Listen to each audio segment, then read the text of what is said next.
Ce lundi, le conseil départemental votait un plan pour l'insertion des personnes handicapées, une série de mesures que les associations estiment encore insuffisantes. Commander son café, son thé et son jus d'orange en langue des signes, cela était possible ce lundi au Conseil général. Et pour cause, l'Assemblée départementale votait un engagement pour les 5 prochaines années sur le handicap avec comme principe fondamental l'inclusion. C'est une notion qui est vraiment très importante dans nos compétences de solidarité parce que bien sûr, elle s'adresse aux citoyens en situation de handicap, mais elle peut bien évidemment se décliner vers toutes les populations qui peuvent d'une manière ou d'une autre être discriminées. Et c'est vraiment je dirais presque une philosophie en fait, de travailler sur cette question de l'inclusion sociale. Proposer des offres sportives spécialisées, permettre l'accès à la culture, mettre en place un enseignement adapté, autant de mesures pour inclure au mieux les personnes en situation de handicap. Le département veut également faciliter l'accès à l'information pour les personnes et leurs familles. Au niveau de la maison départementale pour les personnes en situation de handicap, on s'est engagé pour cette année 2017 à favoriser la dématérialisation de tous les dossiers qui sont utilisés par les services pour les modifications des personnes qui sont en attente de réponses à leurs besoins. Et par ailleurs, nous sommes dans la réponse accompagnée pour tous, qui est un engagement fort. Toute la semaine, dans les locaux du Conseil général, de nombreux ateliers de sensibilisation au handicap sont proposés. Une bonne façon de découvrir un quotidien souvent méconnu. Pour rappel, la Loire-Atlantique compte plus de 85 000 personnes en situation de handicap sur son territoire, soit 6% de sa population. La marge de progression est encore trop importante. On a mis 10 ans, la loi de 2005 avait prévu 10 ans pour mettre tout en accessibilité. On s'est aperçu qu'au bout de 10 ans, on a été rendu à 35% à peu près. On a repris entre 3 et 9 ans pour compléter. J'espère que l'on sera au rendez-vous lorsque le terme sera arrivé. Mais il faut absolument que cette société qui veut accueillir tout le monde soit accessible et soit, à la hauteur des besoins des personnes. Tout dépend de comment a été menée l'intégration de la personne.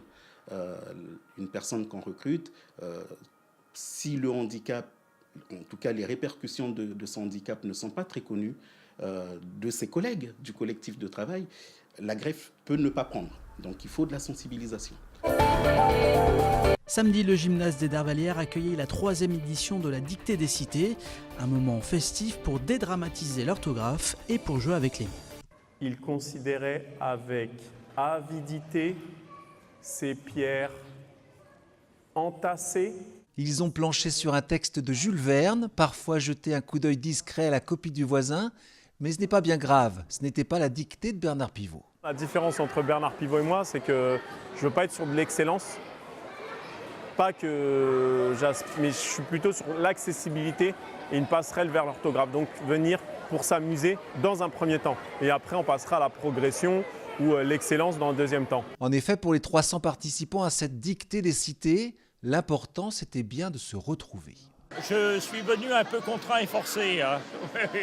J'avais peur de faire des fautes et je crois que j'en ai fait. Au lieu de mettre EE, j'ai mis ER. Des fois. Moi, j'ai oublié un S. J'ai mis EE et j'ai pas mis de S. Se retrouver autour d'une dictée ou autre rassemblement, pour moi, ça enlève le petit défaut des réseaux sociaux, par exemple. Et pour la 3e année à Nantes, dans le quartier populaire des Dervalières, le succès est assuré et le pari gagné. On a plein d'enfants qui révisent avant, chose que beaucoup de professeurs aimeraient qu'ils fassent ça sur les dictées. Donc moi, je trouve ça génial. Et puis, au-delà de la dictée, quand on regarde le panel de gens, il y a une mixité qui est phénoménale. Donc c'est ce que j'adore dans ce projet.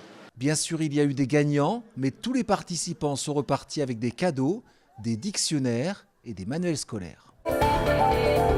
Une vague rose dans les rues de Nantes. Dimanche, la course Odyssée a rassemblé plus de 13 000 personnes pour la bonne cause.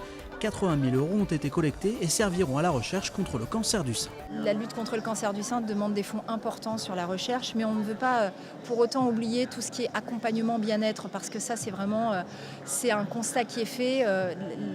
les personnes qui sont atteintes, les femmes qui sont atteintes par le cancer du sein ont besoin de cet accompagnement, que ce soit sur des accompagnements bien-être ou des accompagnements sport-santé, avec de la possibilité de faire du yoga, de la natation, de la marche, parce qu'on connaît aussi bien sûr les bienfaits de l'activité physique sportive dans la lutte contre le cancer. Donc c'est vraiment deux pôles très importants, la recherche et l'accompagnement. Le soulagement pour le Stade nantais, les rugbymen nantais l'ont emporté ce dimanche face à Saint-Jean-de-Luz. En outre, ils ont eu la confirmation de leur maintien en Fédéral 1 la saison prochaine. Jean-Michel Naga. Ça fait du bien aux joueurs et ça fait du bien au public. Le Stade nantais n'a pas volé sa victoire face à Saint-Jean-de-Luz. 33-26 à lui seul, le score prouve qu'il y a eu du spectacle.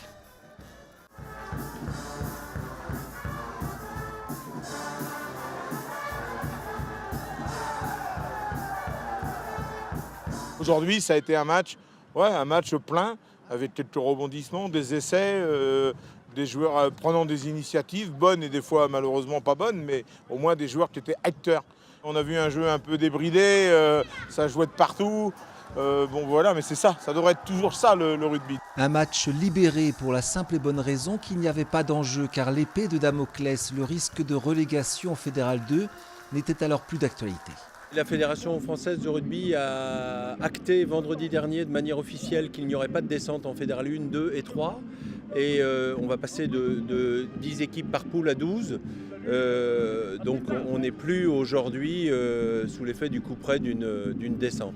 À 2 journées de la fin de saison, cette mesure garantit aux joueurs du Stade nantais une deuxième saison en Fédéral 1 pour acquérir de l'expérience et voir plus loin. Les dirigeants ont déjà l'objectif d'une montée en Pro D2 dans les 5 ans.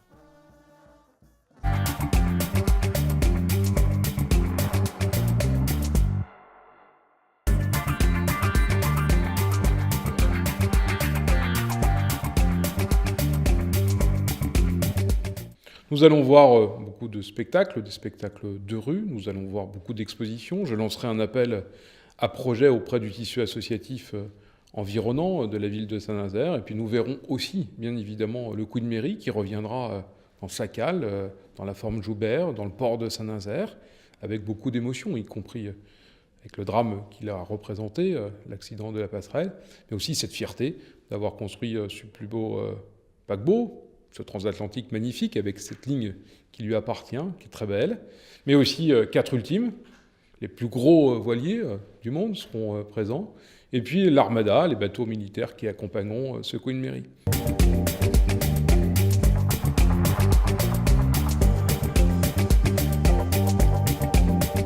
J'invite bien évidemment, mais dans le cadre d'une procédure nationale et internationale, le président des États-Unis, parce que je suis un républicain, puis parce que c'est un moment de célébration de la paix.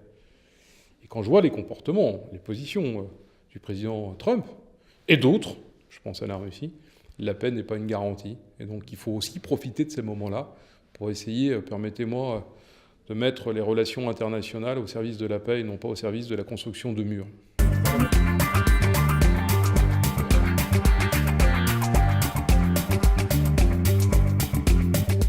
Ça coûte cher, c'est un budget, aux alentours de 750 000, 800 000, et puis peut-être nous frôlerons le million d'euros. Ce n'est pas une dépense nouvelle pour la ville, c'est des recyclages aussi, permettez-moi cette expression, d'autres financements, de d'autres manifestations, le record SNSM, Grande Marée, qui se déroulera pendant ce week-end, mais c'est aussi Saint-Nazaire, et je suis convaincu que les Nazariens comprendront, nous devons être à la hauteur de notre histoire.